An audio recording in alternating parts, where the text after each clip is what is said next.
Cristo, o único e glorioso orgulho de um cristão.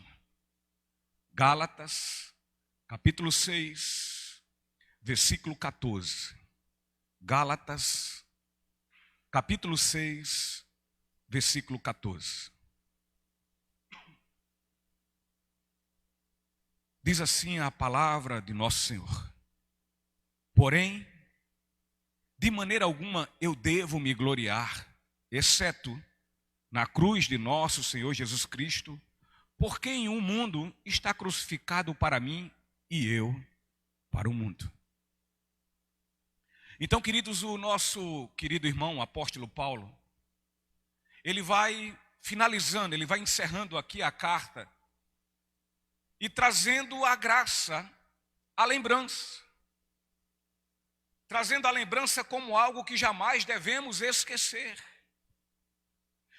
E Gálatas, a carta de Gálatas, trata de uma carta em que o apóstolo Paulo, ele se levanta contra os religiosos legalistas. Ele confronta esses homens quanto aos seus ensinos completamente equivocados. E o cristão verdadeiro, que depende da graça através do habitar do Espírito Santo, ele vive a sua vida no propósito de trazer glória a Deus. Mas o legalista, o praticante da religiosidade, ele vive uma vida rala e superficial de fé. E ele vive essa vida superficial de fé a fim de ganhar o reconhecimento dos homens. Ele quer mostrar-se aos homens como uma pessoa de uma fé fabulosa.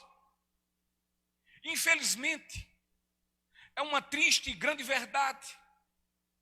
Mas o mundo honra e o mundo passa a idolatrar as pessoas. Essas pessoas que são meramente religiosas. Colocam ela em seus pedestais. Entretanto, aqueles dedicados e verdadeiros cristãos, já estes, por estas pessoas, são ridicularizados, são vilipendiados e chegam até a serem odiados. O legalismo em Gálatas foi, por meio de Paulo, fortemente enfrentado e também combatido. Entretanto, ainda que mediante a grande e ousada luta de Paulo neste embate teológico tenha sido algo muito acirrada, com o pleno intuito de derrotar e de colocar por terra todos aqueles falsos mestres e líderes religiosos com seus ensinos perniciosos, para que dessa forma essas doutrinas, elas não mais pudessem trazer prejuízos, pudessem trazer transtornos à igreja de Cristo. Contudo, por mais que Paulo lutasse aguerridamente, não foi isso que aconteceu. E o pior é que nem naquela época, e tampouco no nosso tempo presente. Portanto, o legalismo, os falsos ensinos, as heresias, elas continuam presentes nos dias de hoje e tendo a sua grande plateia. E dessa forma esta carta dos Gálatas aos Gálatas é tão atual. Essa carta, ela é tão oportuna ao conhecimento da igreja contemporânea, presente, assim como foi lá atrás no tempo passado. Eles exigiam que os gentios, eles fossem circuncidados e que também eles cumprissem a lei de Moisés, para que somente assim pudessem ser salvos. Ou seja, o sacrifício de Jesus não era suficiente para salvar. A fé no sacrifício expiatório de Cristo precisava ser acrescida de obras ou de algum tipo de esforço para que um indivíduo fosse aceito e salvo por Deus. E olha, queridos, legalistas, falsos profetas, falsos líderes, falsos pastores, ladrões e assaltantes, são todos quanto ensinam de forma distorcida o evangelho da salvação. Eu vou repetir. Quem ensina o evangelho de forma deturpada, distorcida, pode ser ele quem for. Ele é um legalista, ele é um falso profeta, ele é um falso líder, ele é um falso pastor, ele é um ladrão e ele é um assaltante. Estes são todos aqueles que ensinam que é somente bastante uma confissão oral dos pecados. Basta isso. Estes são aqueles que ensinam que é tão somente bastante ser batizado nas águas. Ou mesmo, só basta você ter seu membro inscrito na relação de uma igreja. Ter seu nome escrito, me perdoe, como membro de uma igreja. Isso por si só basta. Basta que você dê o dízimo. Você dando o dízimo, beleza, você está em paz com Deus. Então, essas coisas e muito mais outras, é o que eles ensinam, que vão dar toda a condição para sermos salvos. Estes são aqueles que dizem que somos salvos pela fé. É verdade, eles falam isso. Contudo, eles dizem, vocês só vão continuar sendo salvos se realizarem as obras. Quando eles deveriam ensinar que somos salvos, sim, pela fé, é verdade. Agora, porque por essa fé, graciosamente, nós somos salvos, aí sim, por essa fé, por sermos salvos, é que vivemos na prática das boas obras e nunca mais iremos abandoná-las. Será o nosso estilo de vida. Efésios 2, versículo 8 ao 10. Então os falsos pastores, mestres e líderes, eles se gloriavam em si mesmos. Enquanto Paulo se gloriava exclusivamente na cruz de nosso Senhor Jesus Cristo. Paulo sabia que nele, na vida de Paulo, nada havia para gloriar-se. Ele tinha convicção disso, pois ele conhecia muito bem o poder da cruz. A cruz era o fundamento da mensagem pela qual ele, Paulo, sentia-se impelido, levado, movido, impulsionado a pregar. Era a cruz, a mensagem da cruz o levava a isso. Ele era compelido, ou seja, ele era constrangido a proclamar a toda criatura diante do amor que foi revelado a ele na cruz de Cristo. Afinal, Paulo se considerava um completo e eterno devedor.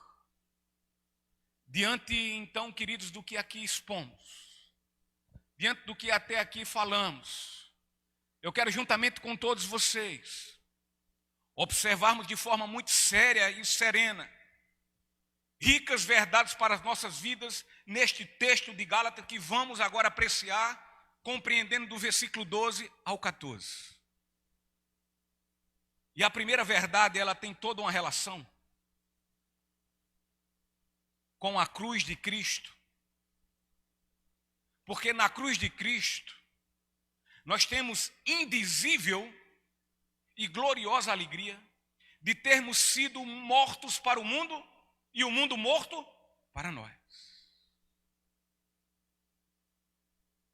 O versículo 14 vai nos mostrar muito bem isso. Porém, de maneira alguma, eu devo me gloriar, exceto na cruz de nosso Senhor Jesus Cristo, por quem o mundo está crucificado para mim, e eu para o mundo. A salvação, ela implica dizer que o nosso Senhor Jesus Cristo morreu por mim. Isto é, Jesus morreu no meu lugar. E aqui nós podemos ver o quê? Uma substituição. O processo de santificação já implica dizer que por eu ter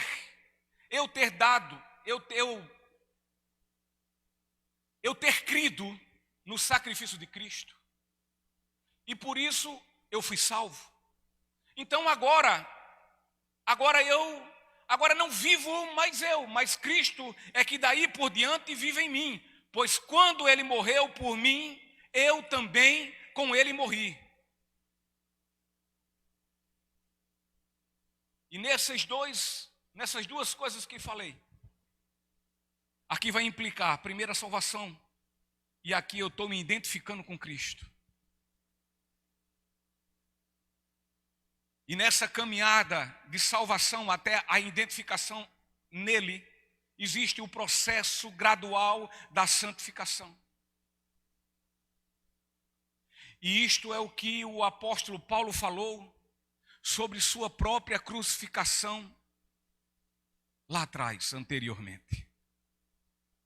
Quando ele escreve no capítulo 2 de Gálatas, no versículo 20, o que tem aqui uma confissão tão maravilhosa,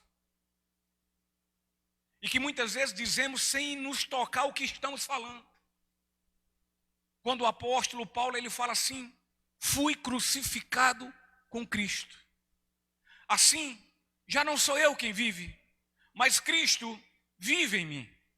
A vida que agora vivo no corpo, vivo-a pela fé no Filho de Deus, que me amou e se entregou por mim. Portanto, Paulo fala aqui sobre sua crucificação em Cristo Jesus. E pela segunda vez ele comenta sobre isso, enfatizando no versículo que ora expomos, o 12, melhor dizendo. 14, me perdoe. Naquela época, nós sabemos que a cruz era algo vergonhoso, era uma morte vergonhosa. Agora nós bem sabemos também que hoje a cruz, ela é um objeto vendido em muitas lojas, joalherias principalmente, como algo muito cobiçado, como uma joia muito cobiçada. Porém, na vida de um cristão, queridos, a cruz na vida de um cristão, através da obra sobrenatural do Espírito Santo, significa graça de Deus e poder para salvação. É o que a cruz significa.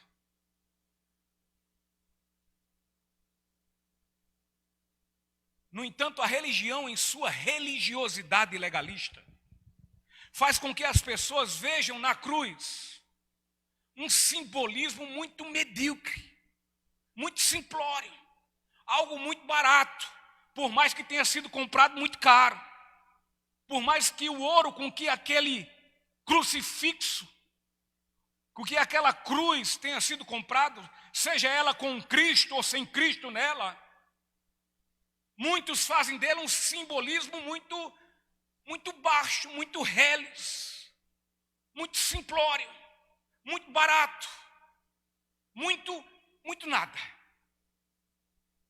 Algo sem qualquer significado expressivo. Olhar para a cruz e ver isso, usar ela pendurada no pescoço e sobre o peito, simplesmente com essa imaginação. Podemos dizer, como Paulo fala sobre o amor em 1 Coríntios 13. Esse significado da cruz é como um sino batendo, que não tem significado algum. Então Paulo não se gloriava na carne e no corpo dos homens. a não ser na cruz de nosso Senhor Jesus Cristo. E anteriormente, Paulo, como homem natural e normal, vendido completamente ao pecado, judeu, ele jamais olharia para a cruz com o motivo de nela se alegrar ou de gloriar-se. Jamais. Veja o que ele diz em 1 Coríntios capítulo 1, versículo 23. Ele fala assim: nós, porém, pregamos a Cristo crucificado, o qual de fato é escândalo para os judeus e loucura para os gentios. Paulo olhava para a cruz como escândalo e como loucura, antes de saber o significado da mensagem da cruz.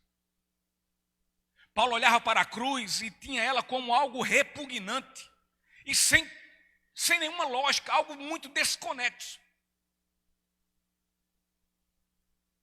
No versículo 24 desse primeiro capítulo, também da primeira carta aos Coríntios, Paulo diz: mas para os que foram chamados, tanto judeus como gregos, Cristo é poder de Deus e sabedoria de Deus.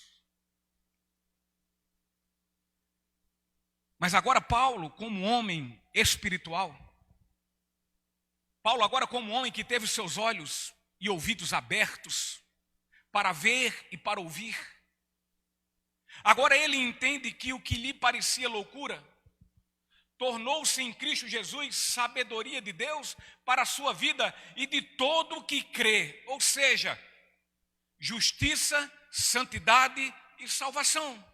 Para que assim, quem se gloriar, que se glorie só e somente só em nosso Senhor Jesus Cristo e em mais ninguém.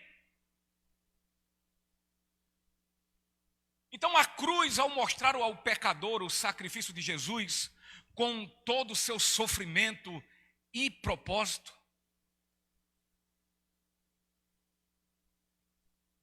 a cruz, quando se mostra, quando se revela ao pecador, nesse exato momento, a cruz tira do pecador a sua máscara, da sua arrogante soberba. E essa arrogante soberba é nada mais que a consequência do pecado. E quando a cruz revela-se a esse pecador, ele faz com que ele agora olhe para a sua vida e veja quão desgraçada e condenada ela é, visto que ela está refletida na santidade de nosso Senhor Jesus Cristo lá no Calvário.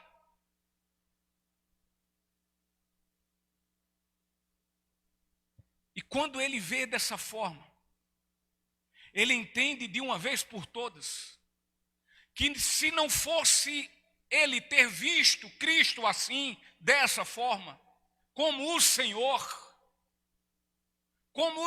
na cruz morrendo para que nele fosse cumprida a lei que lhe condenava, visto que ele mesmo a transgrediu.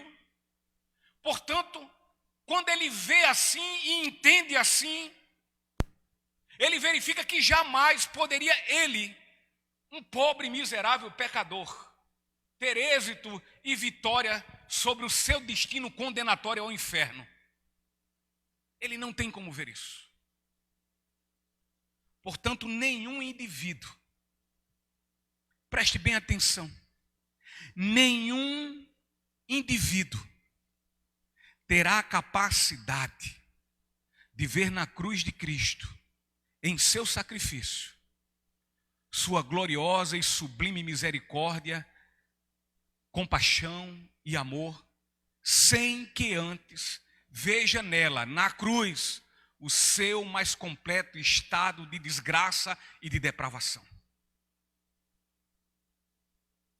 Se ele não ver isso na cruz, ele não consegue enxergar a Cristo. Ele não consegue entender o propósito de Cristo ter morrido pelo pecador, para que este não seja condenado ao inferno, mas que seja salvo e receba a vida eterna. Se ele não enxergar na cruz como um espelho que mostra quem de fato ele é, isso jamais acontecerá.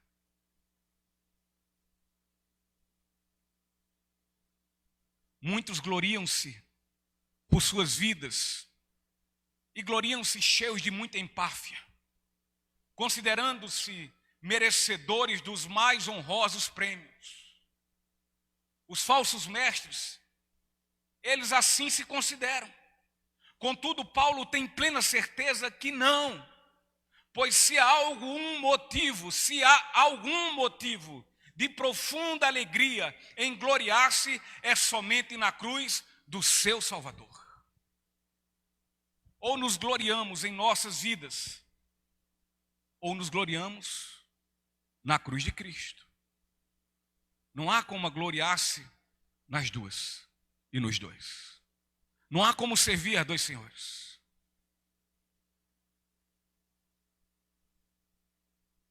E agora, o que é que escolhemos? Nos gloriar em nós mesmos? Ou iremos nos gloriar na cruz de Cristo? Para gloriarmos na cruz, é preciso antes nos humilharmos e nos tornarmos convictos de quão pecadores e merecedores somos nós do inferno.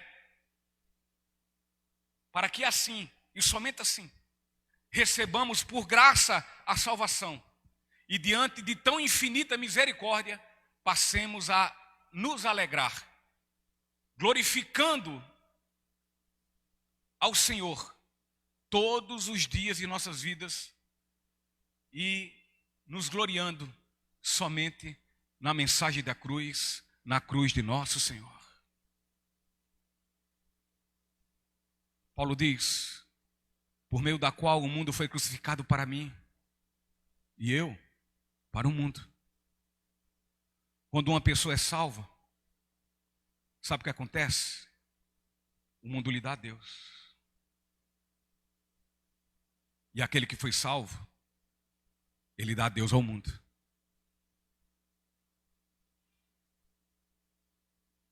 Porque sabe o que acontece, meus irmãos? Essa relação com o sistema do mundo não cabe a nós mais participarmos. Nós somos inúteis, ou devemos ser pelo menos inúteis para isso. Nós não temos serventia nenhuma para o mundo.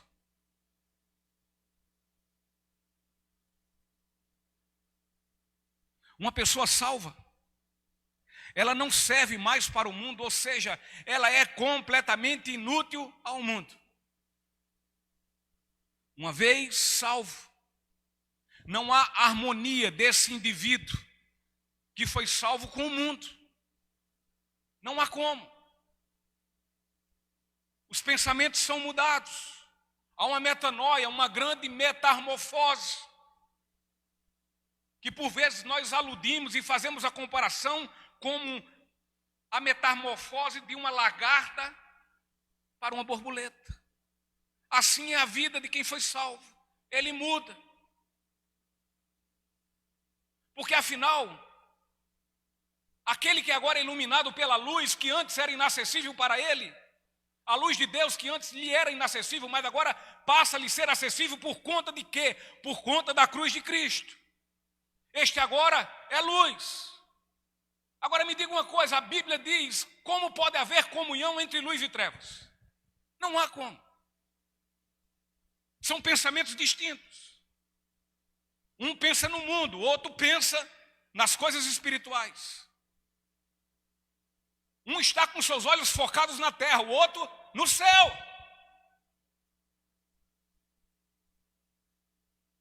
Um olha para baixo, o outro para cima. Não há harmonia.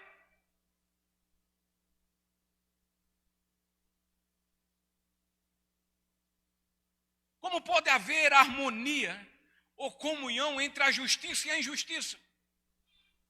Entre Cristo e Belial?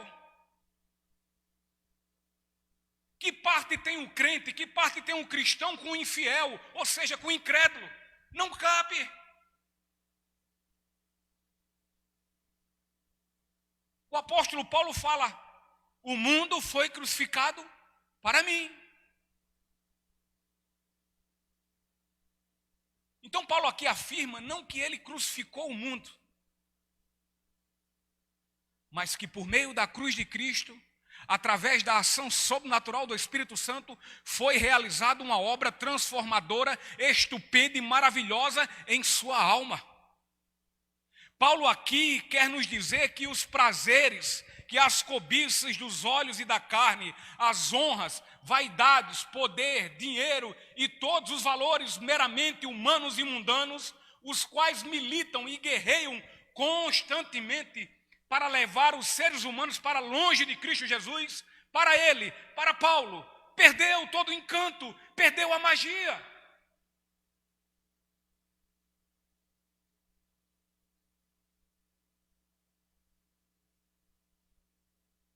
Paulo quer dizer que tudo isso não mais faz parte da sua nova vida.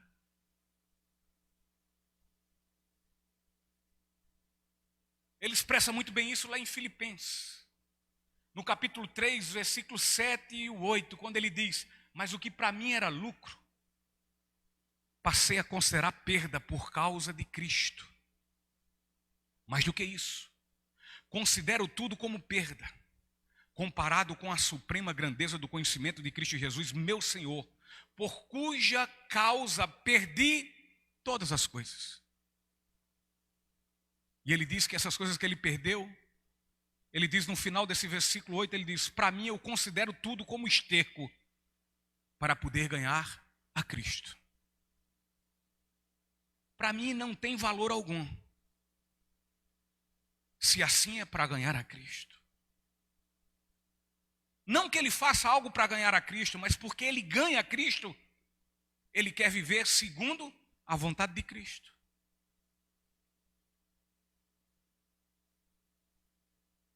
É algo que nós precisamos muito, sabe, meus irmãos, nos preparar para nós fazermos assim como eu me lembro sempre das palavras do Dr. Russell Shedd. Quando ainda com câncer, com metástase, pregando nos púlpitos, com dores imensuráveis, ele dizia: estou, meus irmãos, me desmamando desse mundo. Nós precisamos nos desmamar desse mundo. O incrédulo amar o mundo, tudo bem, está dentro do script. Mas o salvo não pode, está fora do script. Não faz parte da sua característica. Não pode fazer parte do seu estilo de vida.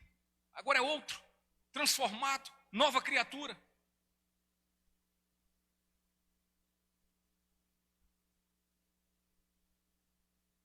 O mundo para um salvo perde toda a sua atratividade.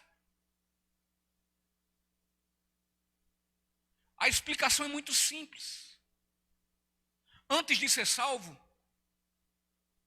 ao indivíduo o mundo lhe era atrativo. Pois sua alma era o quê? Vazia. Sua alma vivia no mundo buscando preencher justamente esse vazio nas coisas do mundo. E uma vez conhecendo a graça de Deus no Cristo e esse crucificado, sua vida tornou-se agora completamente satisfeita. Sendo assim, o mundo perdeu a atração para ele. Perdeu toda a atratividade.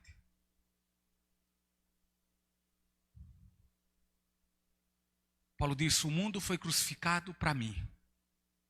E ele diz: e eu para o mundo. O mundo morreu para nós, assim como nós morremos para o mundo. Não há mais graça no mundo.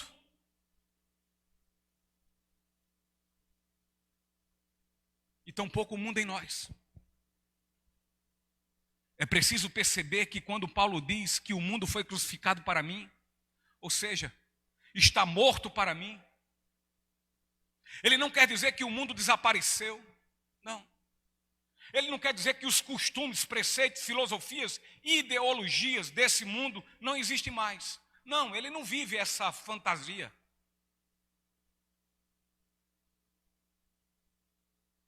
Mas para ele, de fato,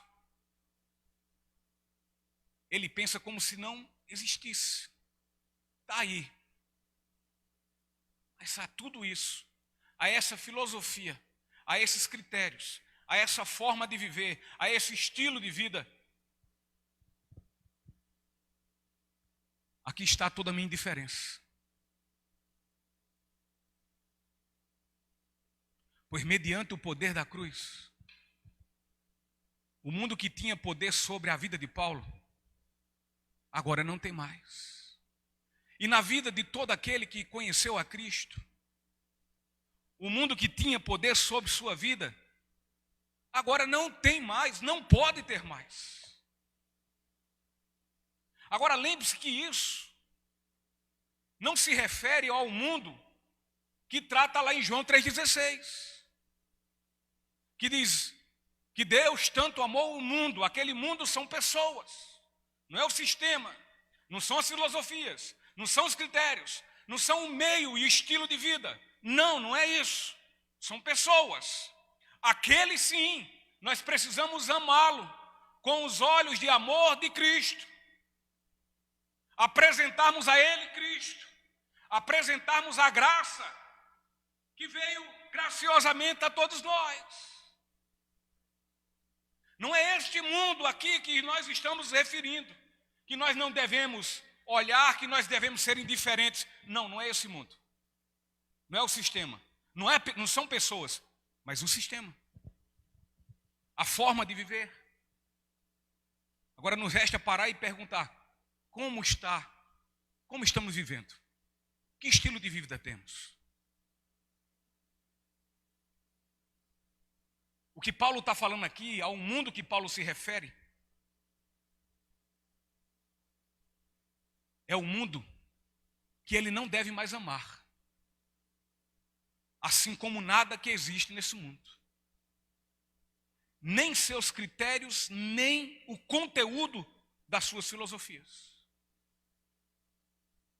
Como o apóstolo João nos adverte, ele diz, filhinhos, não ameis o mundo.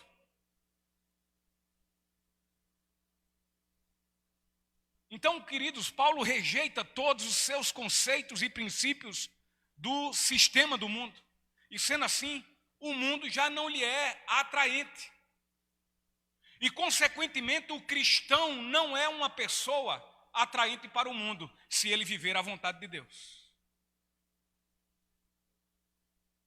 Se ele for viver a vontade de Deus, lutar todos os dias para dar os passos segundo a vontade de Deus, o mundo vai dizer, você é um doido, lunático, abestalhado, não é bem assim.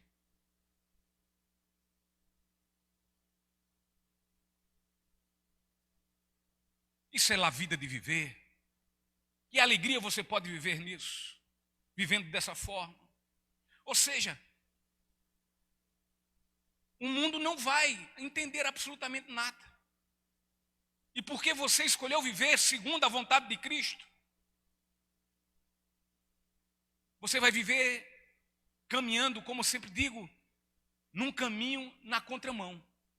E ali e acolá vão ter colisões.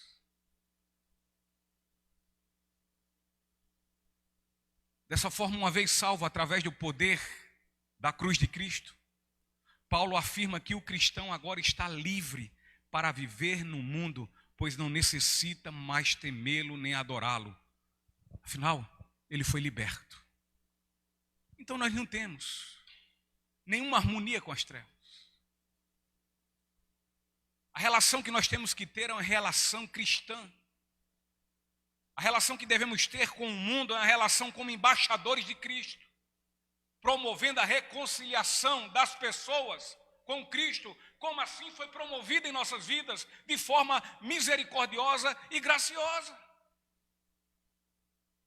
Não cabe, as ideias são confrontantes. Eu me lembro certa vez, vou dizer rapidamente, quando pastoreava lá no Bessa, e tinha uma menina que a mãe estava preocupada com a moça. Pastor, eu converso com a minha filha. Eu digo, o que foi? Não, que ela está namorando um rapaz. Agora o rapaz é muito bom, um rapaz de boa índole. E eu conheci esse rapaz, e de fato ele sempre foi. Tinha uma índole boa, uma boa moral. E ele disse, converse com ela, pastor. Eu digo, tá certo. Conversei com ela. E aí, ele disse, não, pastor, é porque Deus já falou no meu coração. Essa alma eu vou ganhar para Jesus. Resumo da história, esses dois participavam do nosso departamento infantil da igreja.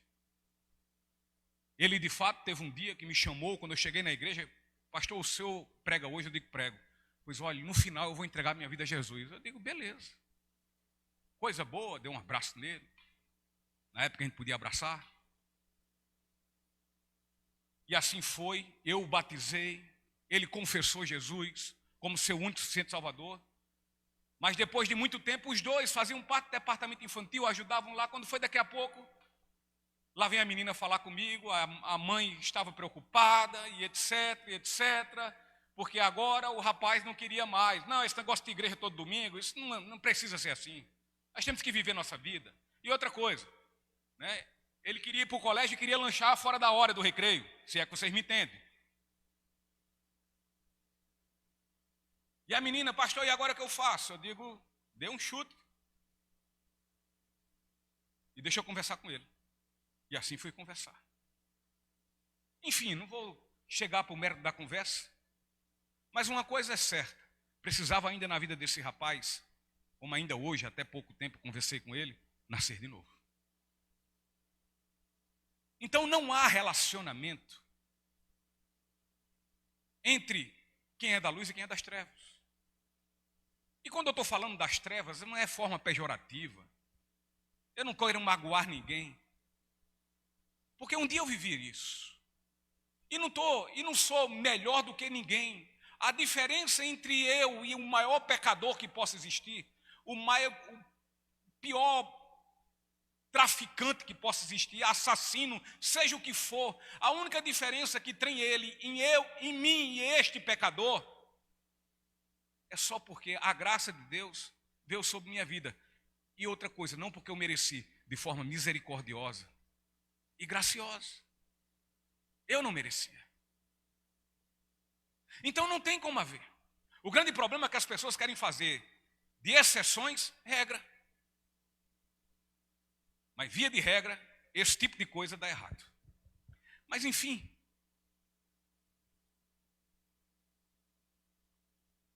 Assim o salvo viverá no mundo. Ele vai viver de forma livre e segundo o propósito de Deus. E qual o propósito de Deus? O propósito é que esse salvo, ele viva para glorificar o nome do Senhor Jesus Cristo, aquele que foi crucificado. E de que forma ele faz isso? Sendo sal e luz neste mundo. Segunda verdade, a cruz de Cristo transforma pessoas que passam a viver um novo estilo de vida. É isso que ela faz, ela muda. Veja o versículo 15 e 16. Porque em Jesus Cristo nem a circuncisão e nem a incircuncisão de nada valem, mas uma nova criatura. E com todos os que andarem de acordo com esta regra, estejam sobre ele a paz e a misericórdia, e também sobre o Israel de Deus.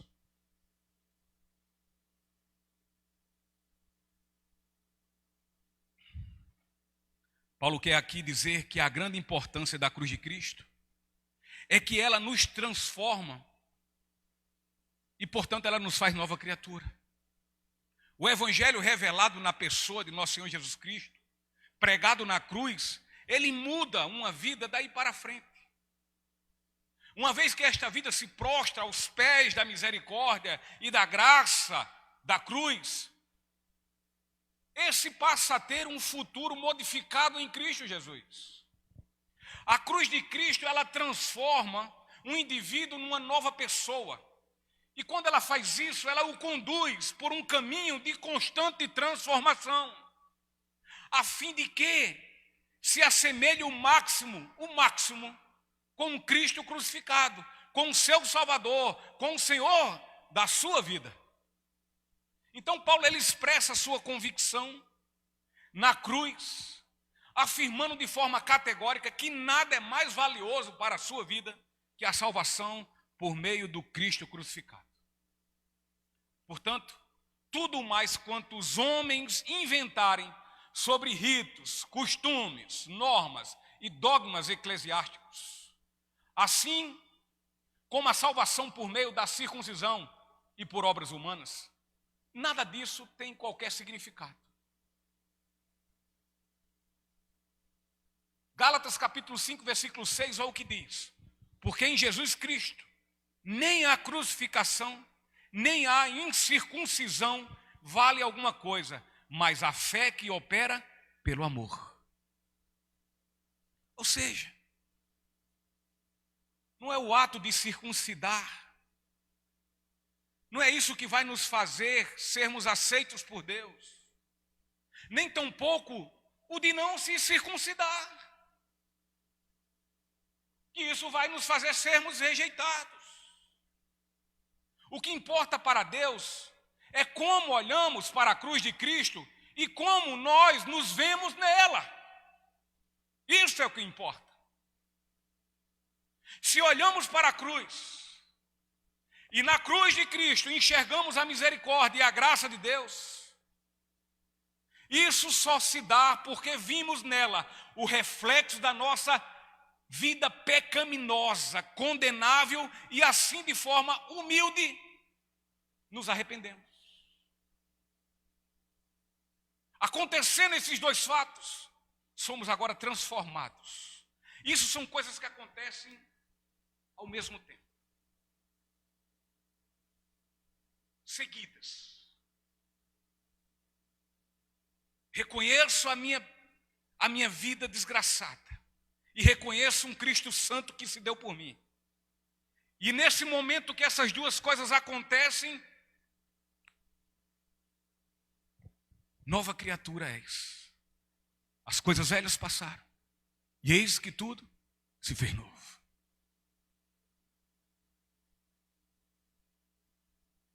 É o Espírito Santo de Deus que adentra o nosso ser e interiormente vai nos mudando. Iremos ser transformados. Dessa forma, o que importa para Deus é que venhamos ser transformados, ou seja, que venhamos ser feituras de Deus criados em Cristo Jesus. Não há outra forma de sermos feituras transformadas, senão pela fé no Filho de Deus, Jesus Cristo. Não há como. A circuncisão, assim como toda sorte de legalismo existente, leva os indivíduos a se mascararem diante dos olhos dos homens. A circuncisão, como qualquer outro tipo de legalismo. E aí você pensa em tudo. Legalismo não é só aquela história, não, tem que vestir paletó. Não, tem que andar com a saia varrendo a sala. Não, não pode botar um batom. Não é só isso. Não, não pode botar um brinco. Não, não pode botar um colar. Não, não é só isso. Tem muitos legalismos. Tem um legalismo da questão do culto. O culto, se não tiver tudo feito, pintado de preto, não vai surtir efeito. Se na pregação não tiver um pianozinho tocando atrás, fazendo um fundo musical, o coração não vai ser quebrantado. Se não fizer assim, não vai dar certo. Se não fizer daquele outro jeito, também não dá. Se for tradicional demais, é enjoativo. Se for para frentex demais, para frentex é o novo, né, irmã Maria José? Se for para frentex demais, não é de Deus.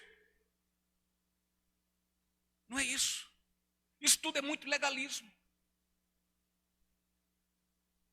O que nós temos que pensar é que o poder vem de Deus através da mensagem de Cristo e este crucificado.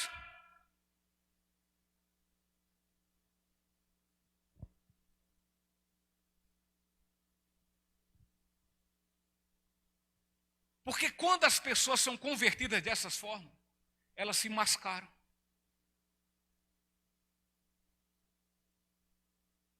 Parece ser, mas não é. E nós, pobres seres humanos, não temos como sondar os corações, exceto Deus, aquele que é onisciente, que Ele não olha o exterior.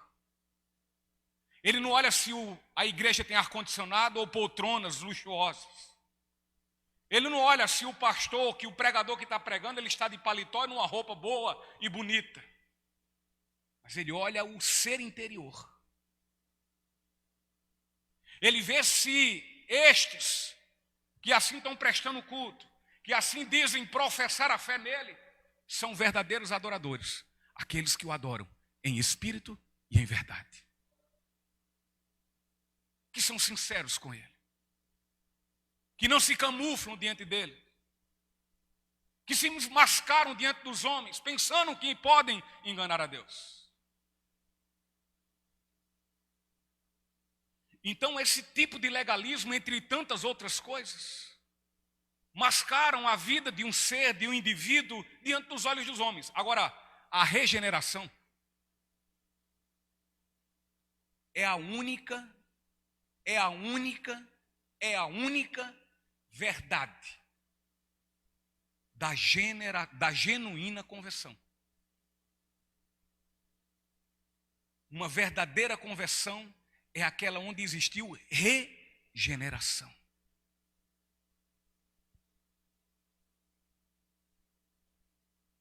E essa o Senhor sabe de todos. Qualquer outra coisa fora da regeneração, fora dessa genuína conversão, é puro formalismo religioso e nada mais que isso. É viver como condenou o profeta Isaías. Quando ele abre a boca e diz: o Senhor diz, esse povo se aproxima de mim com a boca e me honra com os lábios, mas o seu coração está longe de mim. A adoração que me prestam só é feita de regras ensinadas por homens. Sabem tudo sobre Bíblia. São capazes de expor Efésios 2 por completo. São capazes de, dentro do discipulado, responder todas as perguntas, sem errar uma sequer. Mas muitas vezes, são pessoas tais como essa que o profeta acusou, que só se aproxima do Senhor com a boca. Seus louvores somente só são palavras. Sai daqui de dentro da boca mesmo, e não de dentro do coração. Não de dentro da alma. Essa tem sido a nossa preocupação sábado, quarta-feira no discipulado que o Zuriel está à frente. É para que saiamos de lá refletindo quanto a todas aquelas questões, quanto ao plano de salvação, com relação a esse projeto maravilhoso de Deus na vida de um ser humano através de Cristo Jesus. Sobre a questão do arrependimento, sobre a questão do convencimento dos pecados próprios. É necessário parar e refletirmos. É necessário eu parar e refletir, será que de fato eu sou um crente?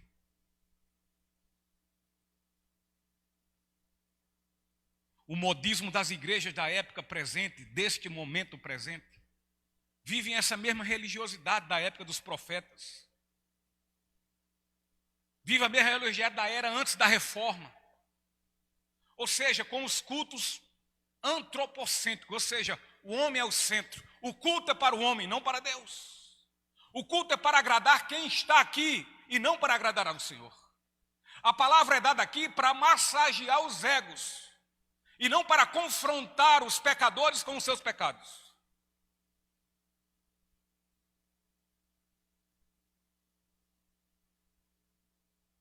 Muitos cultos é puro show, exibicionismo, dramaturgia.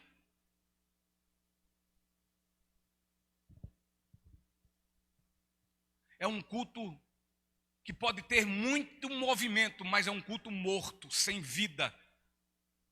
por fora mostram aparente adoração, contudo, só são sepulcros caiados, bonitos por fora, mas podres e fétidos por dentro. O que importa é termos sido transformados em novas criaturas por meio do Cristo crucificado. A cruz, queridos, ela cria. A cruz, ela opera o querer e o efetuar no ser interior do homem, transformando-o numa nova criatura, implicando aí numa motivação. Uma vez transformado em nova criatura, implica aí, resulta numa motivação plenamente voluntária em viver obedientemente ao Senhor a quem ele professa. E isso reflete um amor grato, nascido da convicção de fé de tudo quanto Cristo fez. Eu me movo não para que o Senhor se mova por mim, para mim.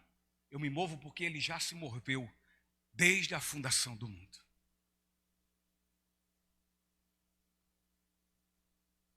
E Paulo diz: e com todos os que andarem de acordo com esta regra, estejam sobre eles a paz e misericórdia.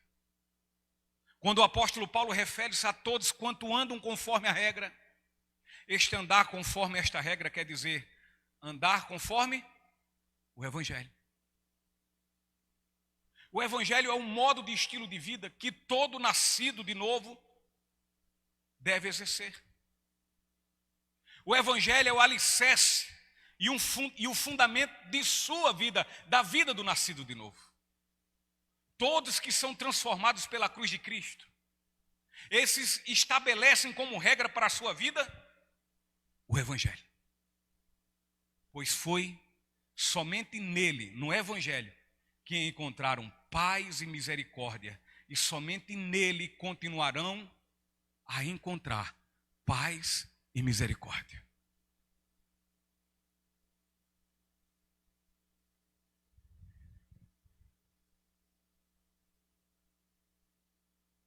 Se a misericórdia de Deus não se manifestasse sobre o pecador,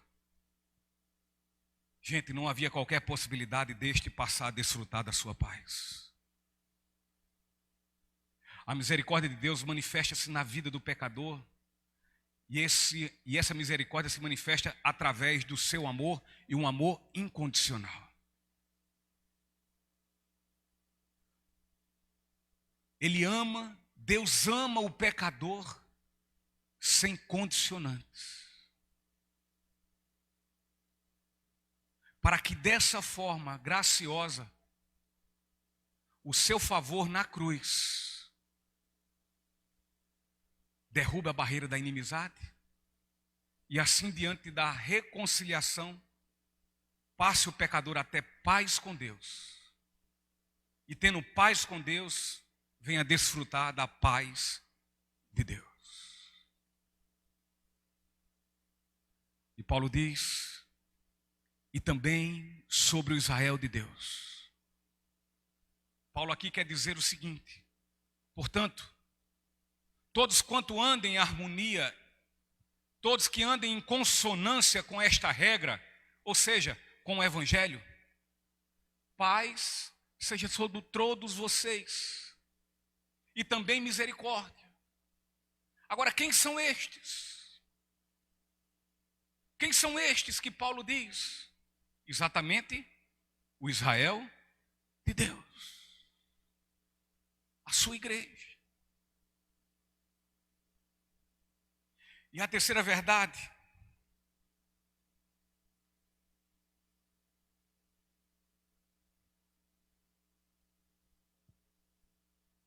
tem relação com ao nosso gloriar, quando nós nos gloriamos na cruz de Cristo. Porque quando nós nos gloriamos na cruz de Cristo, isso vem trazer como resultado marcas em nossas vidas que serão credenciais como cristãos. Não vai ser a carteirinha da igreja, o diploma de batismo, mas as marcas de Cristo em nós. Versículo 17. De agora em diante, que nenhum homem me cause problema, porque trago no meu corpo as marcas do Senhor Jesus. Então agora o apóstolo Paulo, ele fala sobre as marcas de Cristo, isto é, as marcas do seu sofrimento. Estas marcas Paulo diz trazer sobre o seu corpo. Queridos, o apóstolo, ele foi no passado escravo do pecado, ele foi escravo de Satanás, mas Paulo, ele foi liberto por misericórdia e graça. E isso aconteceu através do poder da cruz de Cristo. Paulo foi liberto da escravidão do pecado, para agora ser escravo de Cristo. Os escravos eram tratados mais ou menos como bois, como gado. Hoje em dia ainda se usa o ferro para dizer que aquilo é propriedade nossa. Esse ferro gado. Os escravos eram marcados também pelos seus donos, para dizer que eram suas propriedades. E Paulo, como escravo de nosso Senhor Jesus Cristo, ele traz no seu corpo as marcas de quem agora é o seu Senhor. E que marcas seriam estas? Seriam as marcas das cicatrizes deixadas pela tortura que ele passou por proclamar o evangelho do nosso Senhor. São as marcas que ficaram sobre sua vida, sobre o seu corpo, quando ele esteve preso. São as marcas das pedras, quando ele sofreu apedrejamento. São as marcas dos chicotes, quando ele recebeu as surras em praça pública, por causa de quem? Do nome de Jesus, do nome do seu evangelho, evangelho esse que ele proclamava como sendo poder de Deus.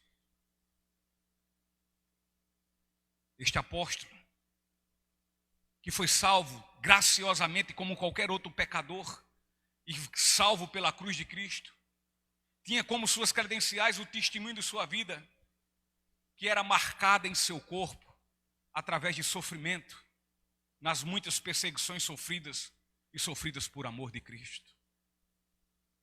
Paulo, embora sendo um judeu, ele não se gloriava do fato da circuncisão, mas unicamente Paulo se gloriava na cruz do seu Salvador e, portanto, mostrava as marcas em seu corpo pelos sofrimentos de amar tanto o Deus da sua salvação. Porém, Paulo tinha uma convicção.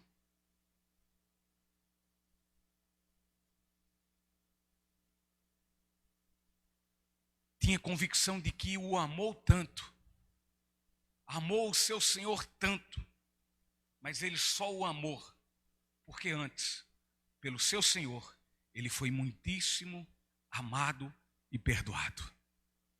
E por isso que ele o amava. Paulo foi apedrejado na cidade de Listra. Inclusive era uma província da Galácia. Paulo esteve com os judeus e que os chicotearam por 195 vezes.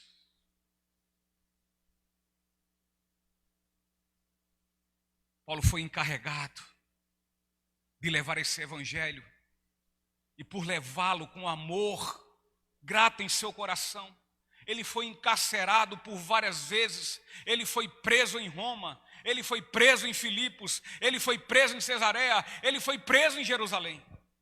E seu testemunho é evidenciado, é testemunhado, não somente por suas pregações ousadas e fluentes, mas também pelas suas cicatrizes que seus perseguidores deixaram marcados em seu corpo. Queridos, literalmente Paulo era um salvo, em que não somente se ouvia a mensagem da cruz, mas também podia se ver evidências dessa mensagem no seu estilo de vida. E nós? O evangelho é visto só na nossa fala ou é visto também no nosso viver? os falsos ministros proclamadores do falso evangelho, do evangelho populista, do evangelho politicamente correto, do evangelho da autossalvação. Esses nada sofriam, como ainda nada sofrem. E sabe por quê? Porque suas mensagens são agradáveis ao mundo, são agradáveis às pessoas, aos corações. Entretanto, Paulo era um ministro verdadeiro. Ele tinha em sua vida as marcas reais que lhe davam autoridade a falar. Ele não tinha em sua vida vaidades, ele não tinha em sua vida riquezas, mas profunda perseguição, violência e ameaças de morte. Você já foi ameaçado de morte por falar em Jesus Cristo? Também não fui, não. Mas estamos preparados para enfrentar isso, se assim for possível? Parece que só um vírusinho já está nos impedindo disso, já está nos amedrontando tanto quanto isso. E eu não estou falando me isentando, não. Estou falando me incluindo. Diante disso, como é que vamos fazer? Como é que vamos reagir?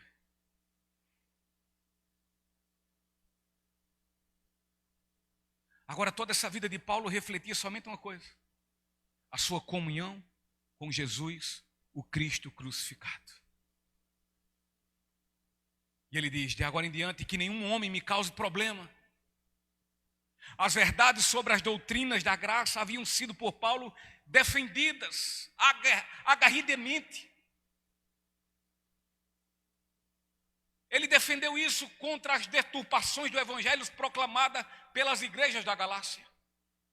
Paulo então pede que nenhum homem lhe cause problema. Lhe cause problema com relação a estes assuntos. Ou seja, ele pede que o levem a sério quanto à sua mensagem. Ele pede que os complicados daquelas igrejas parem com suas condutas detestáveis. Pois, além do mais, não aprendem e tampouco deixem que os demais, possam vir a aprender. Ou seja, nem faz, mas atrapalha. Paulo disse: olha, me deixe em paz. Se você não quiser ouvir, o que é que eu posso fazer? Assim como a verdade, ele continua a pregar independente de qualquer coisa, inclusive por conta dos complicados.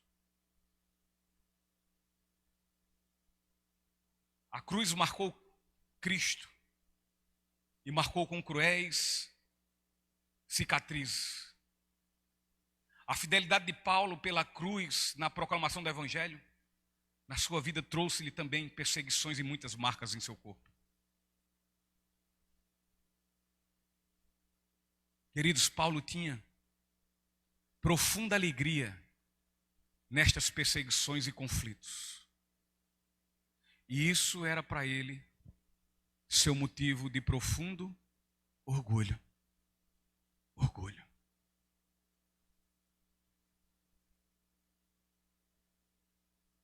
Se ele se orgulhava, ele só se orgulhava na cruz de Cristo.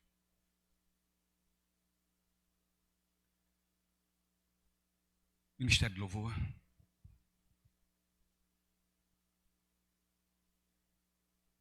Versículo 18. Irmãos, que a graça de nosso Senhor Jesus Cristo esteja com o vosso espírito.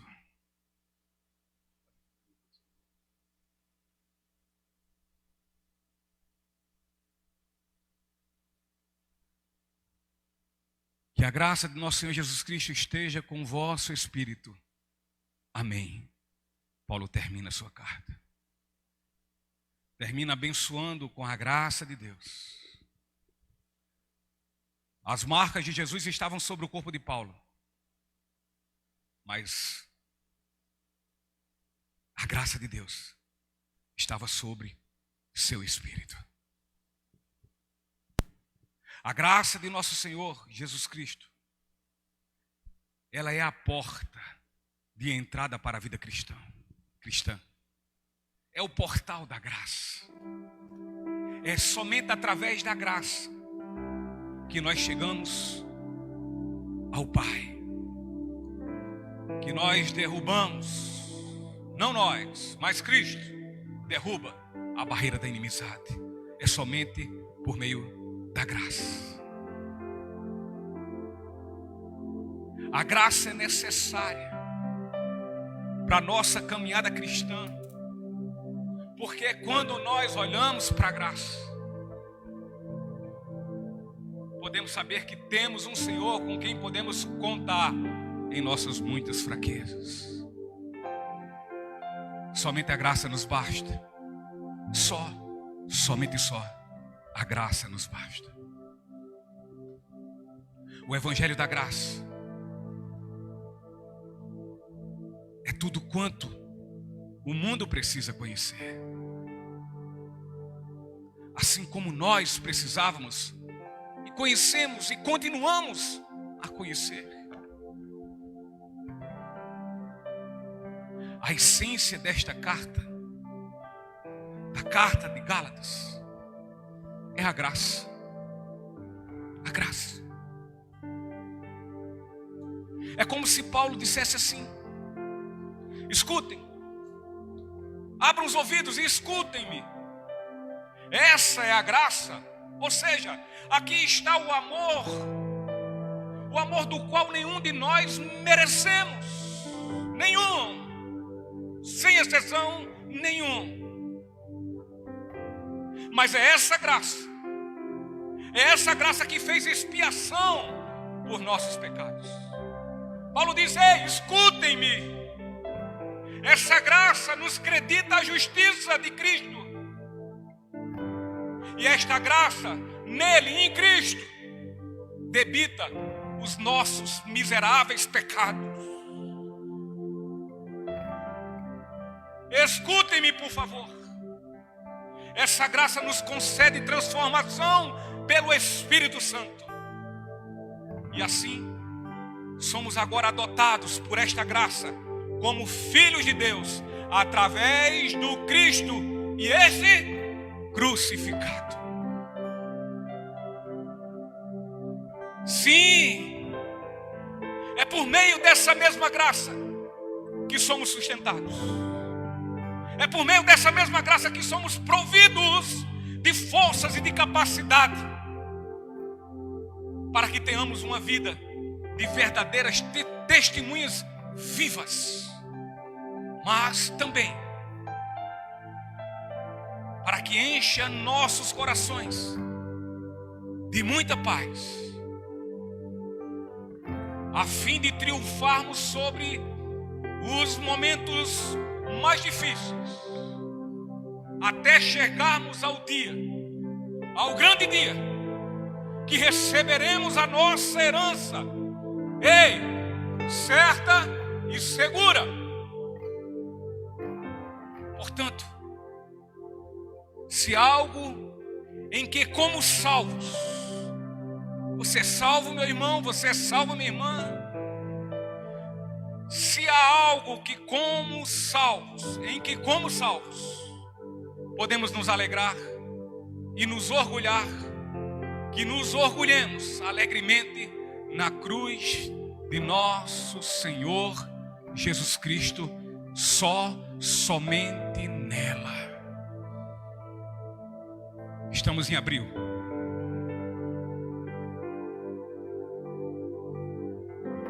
Dia 25 de abril de 2003. Essa graça me alcançou.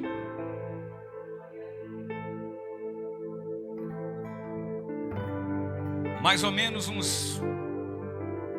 uma semana antes dessa graça me alcançar, meu pai ligou para mim. O nome desse pai chama-se José Fernandes Bezerra Júnior. Sou quem, pastor Paulo? Sérgio. O nome do seu pai não é Sandoval, não é Pomuceno? Mas quando a graça nos é apresentada, Deus levanta pais e mães na fé. E Deus levantou tanto o pai como a mãe. Tem um pai na fé chamado Júnior, José Fernandes Bezerra Júnior. E tem uma mãe na fé, minha irmã de sangue em Cristo, chamada Liane Nepomuceno. E ele liga para mim e diz: olha, eu tenho um encontro com você numa quinta-feira, lá no Conde, no Vale das Cascatas. E eu quero que você vá.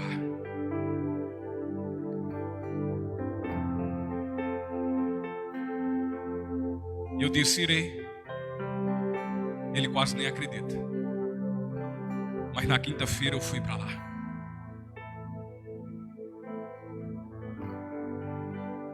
Cheguei lá de noite sem saber o que fazer, nem o que eu ia fazer, nem por que eu devia estar ali. Mas uma coisa é certa: o Cristo da cruz sabia. De antemão, ele sabia. Parece até que eu me movi até ele, né? Ele se moveu antes ao meu encontro. Ele usa quem quer. Ele usa pecadores tais como eu para ser instrumento da sua graça, de proclamação da mensagem da cruz do seu Filho Jesus Cristo. E ele apraz a ele levantar José Fernandes Bezerra Júnior. Eu não sei se você me escuta, meu irmão, cunhado e pai na fé. Não deixe de ser nunca esse instrumento de Deus na vida dos outros. Acorde todos os dias, meu irmão Júnior, e diga assim: Jesus, aqui estou. O que o Senhor quer que eu faça?